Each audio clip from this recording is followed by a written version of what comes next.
안녕하세요. 오늘의 책 리뷰는 신분 피라미드 사회라는 제목의 책입니다. 오늘의 리뷰를 보시고 이 책이 나에게 도움이 되겠다 생각이 되시면 가능하면 구매를 하셔서 읽어보시는 것을 추천드리겠습니다. 제가 이 책을 읽고서 미리 밑줄 친 부분들을 보면서 리뷰를 진행하도록 하겠습니다. 진보, 보수와 상관없이 한국 사회의 엘리트들은 자식에게 신분을 세습하려는 욕망을 노골적으로 드러낸다. 왜 민주화 이후에도 불평등이 줄어들기는커녕 더 커지고 있을까? 커지는 불평등에 대응하는 방법은 정부 정책의 변화나 사회 연대를 통해 그 틈을 좁히는 것인데 한국은 반대로 각자 능력껏 살아남는 방향으로 가고 있다. 왜 그럴까? 능력에 맞게 대우를 받는다는 것이 합당한 이야기 같지만 그 능력이 이미 결정된 것이거나 세습되는 것이라면 그것은 불합리하다. 한국 사회는 정의로운 권력을 경험할 기회를 놓쳐버리고 과정의 공정성에만 매달렸고 그러면서 능력과 지위를 분리시킬 조건을 만들지 못했다. 지위가 곧 능력이 곧 지위가 되는 사회에서는 민주주의가 실현되기 어렵다. 예를 들어 한국에서 사법부는 능력주의를 따르는 대표적인 곳인데 사실상 세습 구조다. 법률신문 2019년 11월 7일 기사에 따르면 2015년부터 2019년까지 5년 동안 임용된 법관 500명 중 서울대가 246명으로 49.2%, 고려대 78명 15.6%, 연세대 51명 10.2%로 소위 스카이 대학이 전체의 75%를 차지한다. 그리고 이 스카이 대학에 갈 수 있는 능력은 세습 중산층 사회에서 증명되듯이 상당 부분 부모의 능력에 좌우된다. 부모의 능력이 자식의 지위로 이어지는 사회가 어떻게 민주적인 나라인가? 경제 권력은 단지 재벌 중심의 경제 구조만을 뜻하지 않는다. 수도권은 중심지, 비수도권은 주변 지역이 되어 교육과 복지, 일자리, 문화생활 모든 면에서 격차가 심화되었다. 자산 격차에서 부동산이 차지하는 비중도 점점 더 높아졌다. 한국에서 주거는 문화가 아니라 재테크의 수단이고 공간 역시 이 수단에 따라 배치되었다. 집값과 더불어 교육은 한국 사회 불평등의 주요한 원인이다. 수도권 대학으로의 진학과 수도권의 일자리는 밀접하게 연관되어 있고 일종의 직업 격차를 만들었다.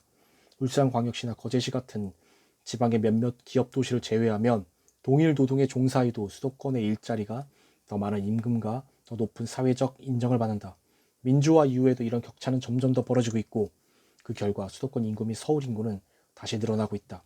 2019년 이후 수도권의 인구는 사상 처음으로 전체 인구의 50% 선을 넘어섰다.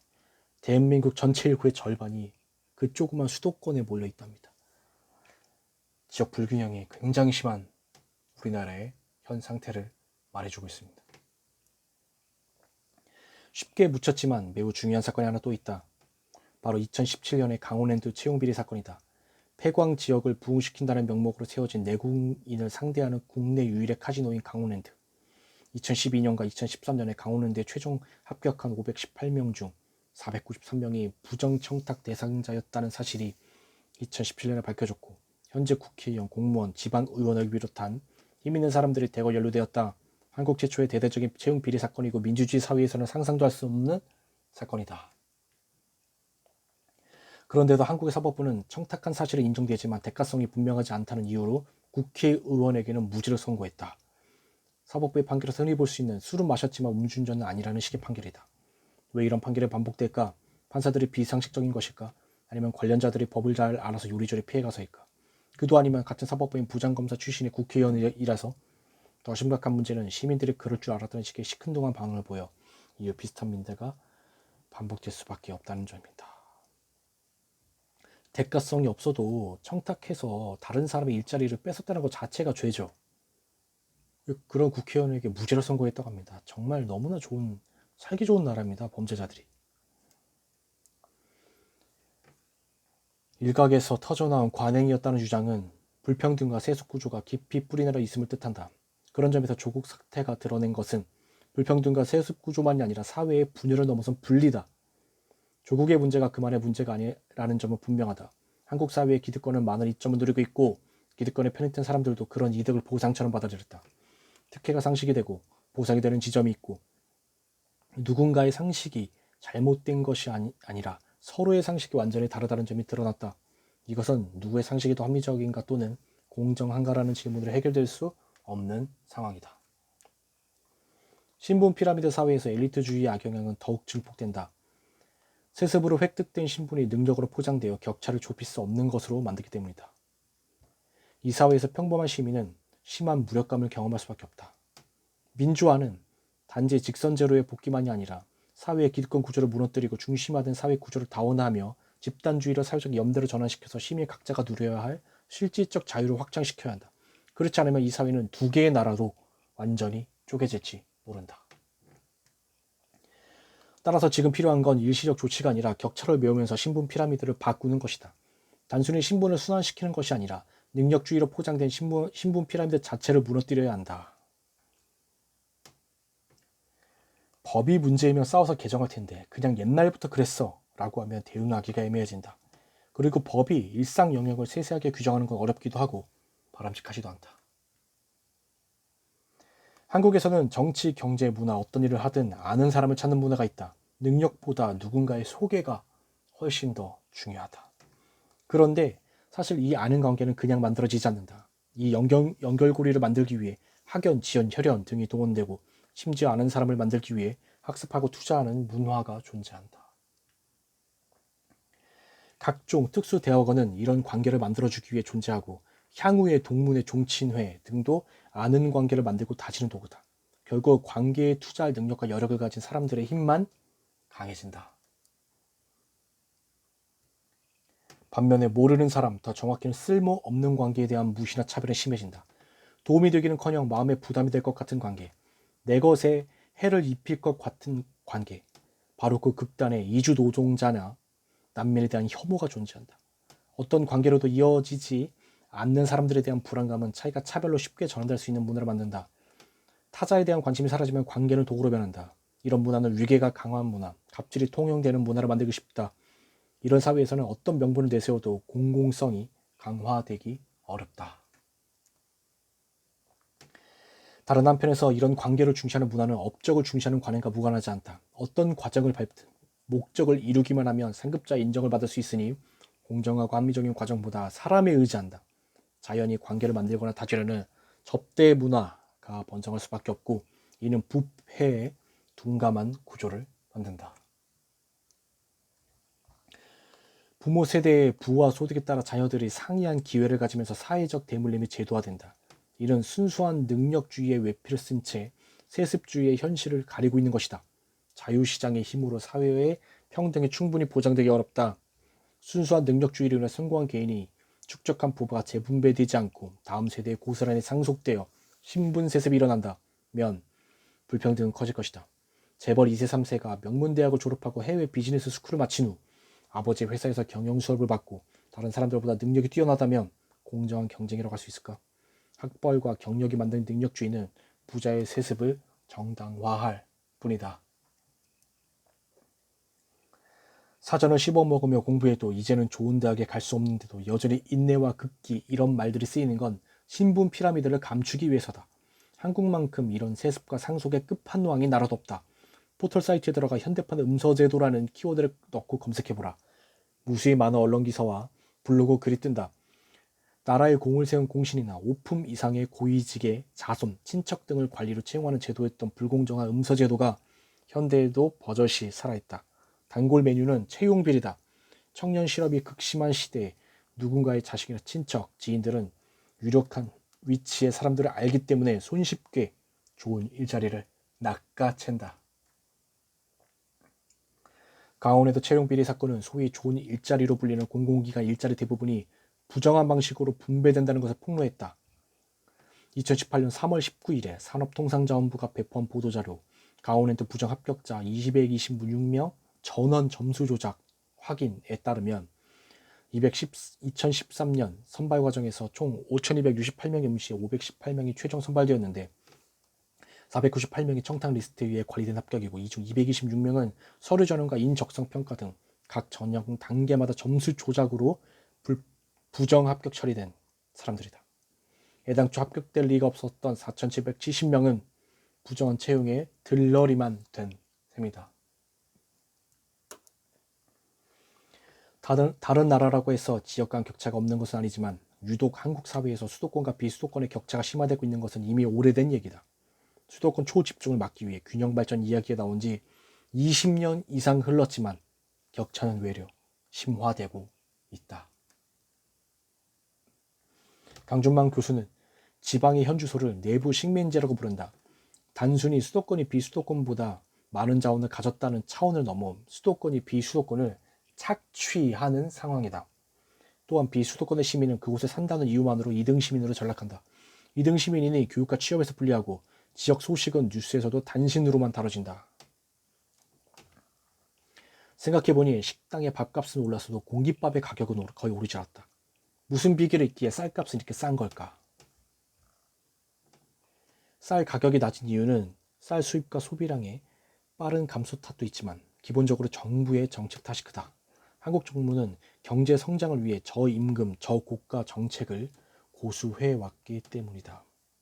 한국 정부가 쌀값을 계속 일정 이상 오르지 않게 낮추고 조정을 한다는 거죠. 한국전쟁 이후 한국은 중화공업 중심의 수출 전략을 취했고 이를 위해 두 가지 조건이 필요했다. 제조업에 투입될 노동자와 그 노동자들이 낮은 임금으로도 구매할 수 있는 농산물. 이 두 조건은 농촌의 붕괴로만 가능했다. 농촌을 붕괴시켜서 수도권을 살린 겁니다. 10년 뒤 농촌의 풍경은 어떨까? 누가 농촌에 남아 농사를 짓고 있을까? 우리가 생각하는 목가적인 풍경이 그려질 수 있을까? 우리는 공깃밥을 계속 먹을 수 있을까? 10년 뒤 농업 인구는 90에서 100만 명으로 줄어든다. 이 농업 인구가 5천만 명을 먹여 살릴 수 있을까? 어떻게 보면 도시는 농촌을 낭만화하고 관광지화한다. 농촌에 있는 수많은 도농 교류센터들이 실제로는 관광객을 위한 숙박시설로 전락했다는 점이 이를 증명한다. 솔직히 교류는 무슨 교류인가? 도시가 농촌을 이용하는 것이지. 지역 특화 사업이라는 것도 마찬가지다. 특화라고 하지만 지역성과 상관없는 사업들이 중앙정부의 사업 지원을 빌미로 등장한다. 3터가 아닌 관광지로, 1터가 아닌 투자지로 인식되는 한 농촌은 도시의 그늘을 벗어날 수 없다. 지방에 본사를 둔다고 해도 실질적인 의사결정과 업무 연관성이 서울로 집중되어 있기 때문에 집중화 해소에 도움이 되지 않는다. 모든 정책의 입안과 결정이 수도권이나 대도시를 중심으로 결정되는 한 집중화는 사라질 수 없다. 단순히 수도권이 비수도권에 무엇을 해주어야 한다거나 배려해달라는 말이 아니다. 과연 수도권은 비수도권에 정당한 지불을 해왔을까? 수도권은 에너지와 식량 같은 기본적인 재화만이 아니라 인력과 생태계까지 비수도권을 착취해왔다. 예를 들어 기업들의 본사가 대부분 서울에 있으니 지방의 산업이 흥해도 그 이익은 서울로 돌아간다. 그런 점에서 균형 발전이 아니라 정당한 배분이 필요하다. 그리고 그 배분의 우선순위는 농업이어야 한다. 도시와 농촌, 산업과 농업, 수도권과 비수도권의 격차를 바로 평등하게 만들 수는 없고 먼저 신분 피라미드부터 해체해야 한다. 자기가 태어난 지역에서 교육을 받고 일자리를 구해서 살아가는 사회, 농촌에서 농사를 짓는 것이 부끄러운 일이 아니라 존중받는 사회, 그런 사회를 만들어야 한다.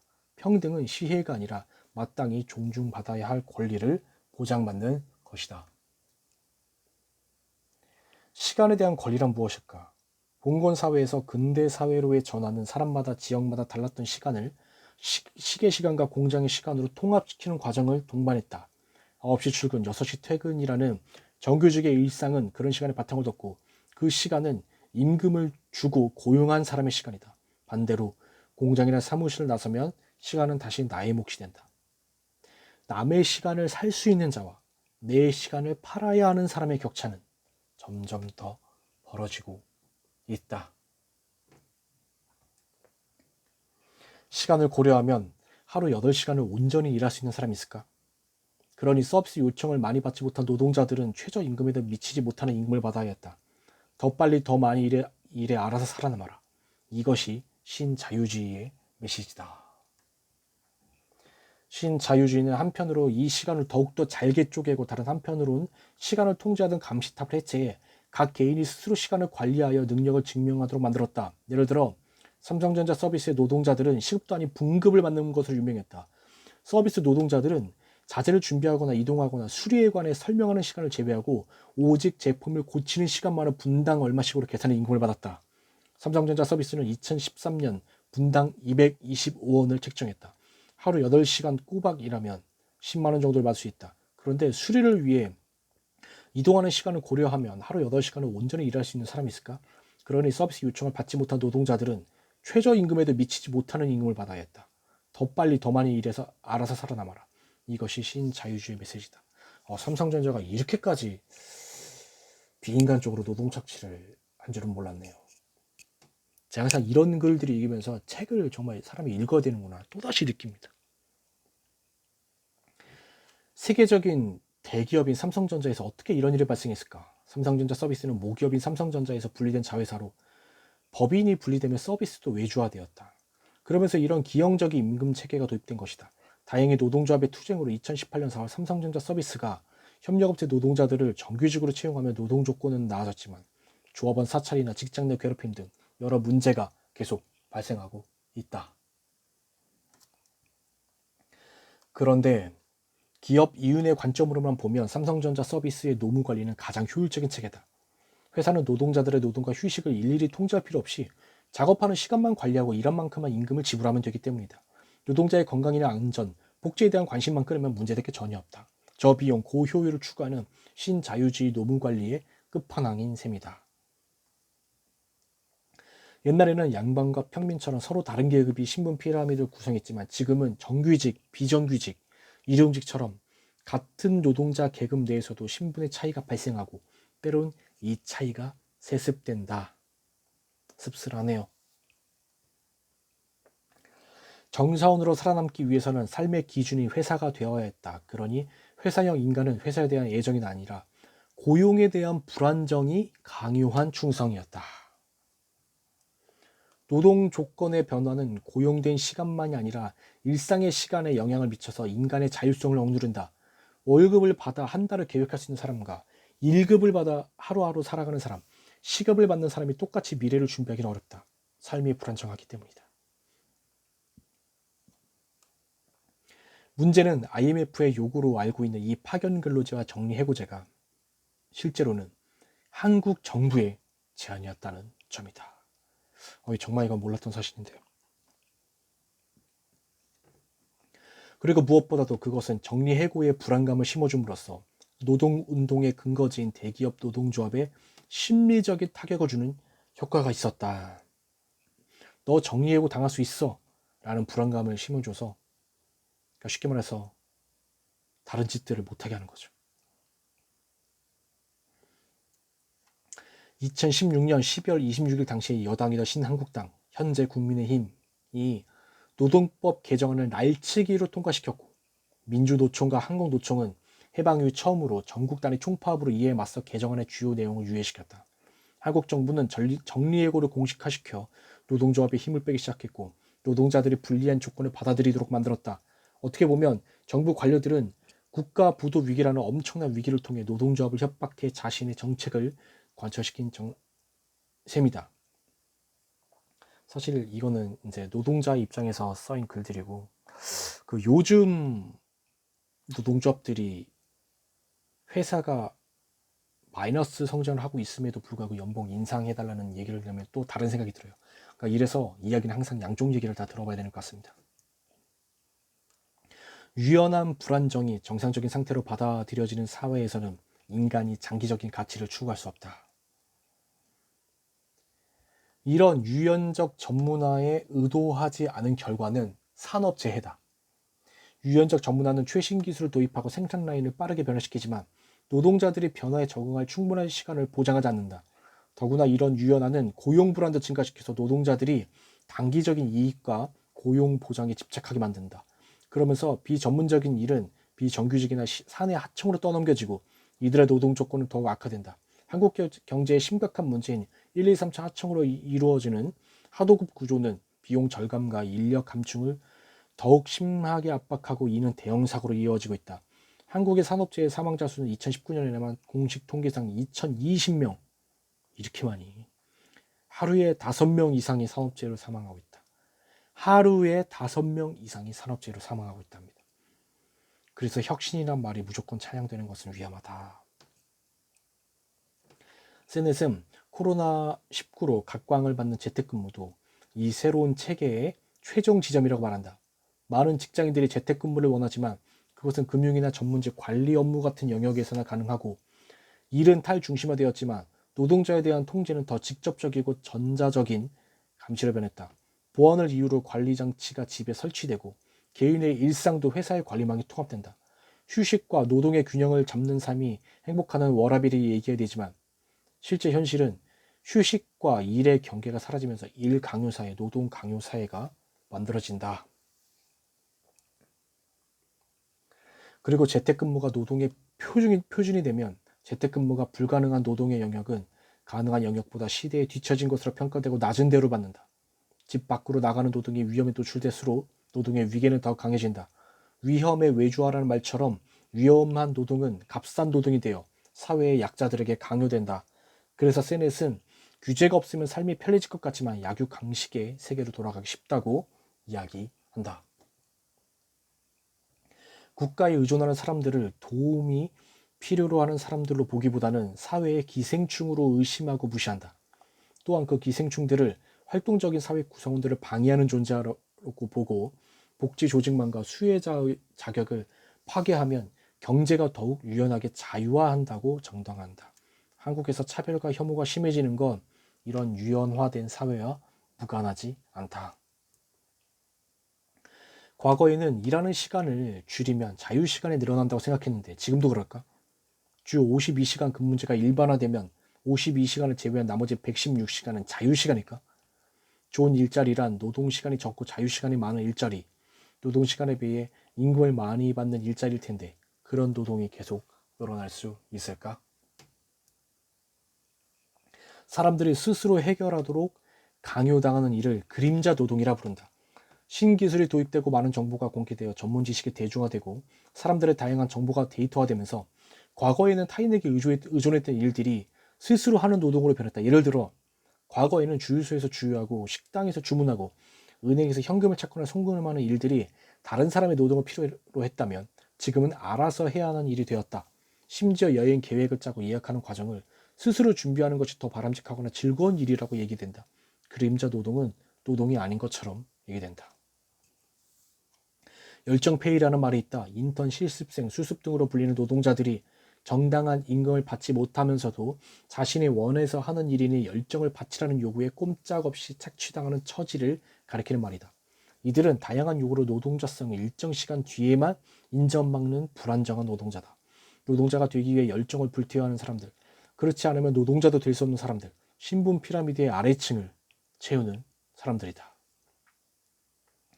좋은 곳에 취직을 해도 그곳에서 살아남으려면 끊임없이 자기 개발을 해야 한다. 지금의 행복이 아니라 미래의 행복을 위해 끊임없이 현재를 유예시켜야 하는 삶. 능력주의 사회에서는 자기 시간을 넉넉히 채워놓은 소수의 기득권층을 제외하면 누구도 행복할 수 없다. 스스로 자신의 필요를 규정하지 않으면 규정된 필요에 종속되기 쉽다. 다들 그래. 다들 그렇게 살아.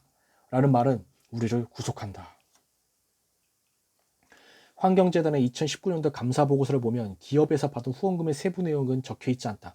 하지만 보고기간 종료일에 재단이 보유한 상여 용도가 특정된 현금 및 현금성 자산 내역을 보면 SKENS, LG화학, 삼성그룹, 국민은행, 두산그룹이 후원금을 기부했음을 알 수 있다.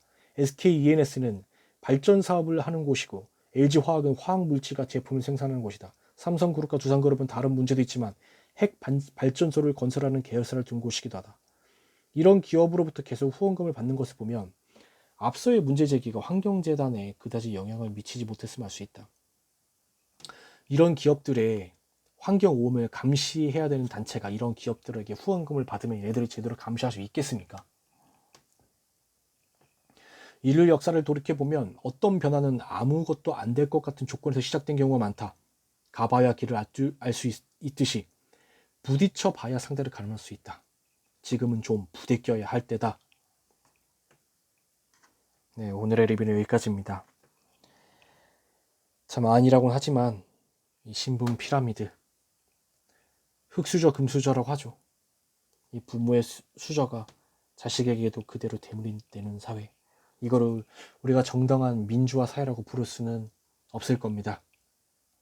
오늘의 책 리뷰가 어쨌든 조금이나마 여러분들에게 도움이 되시기를 진심으로 바라겠습니다. 오늘의 리뷰를 마치겠습니다. 감사합니다.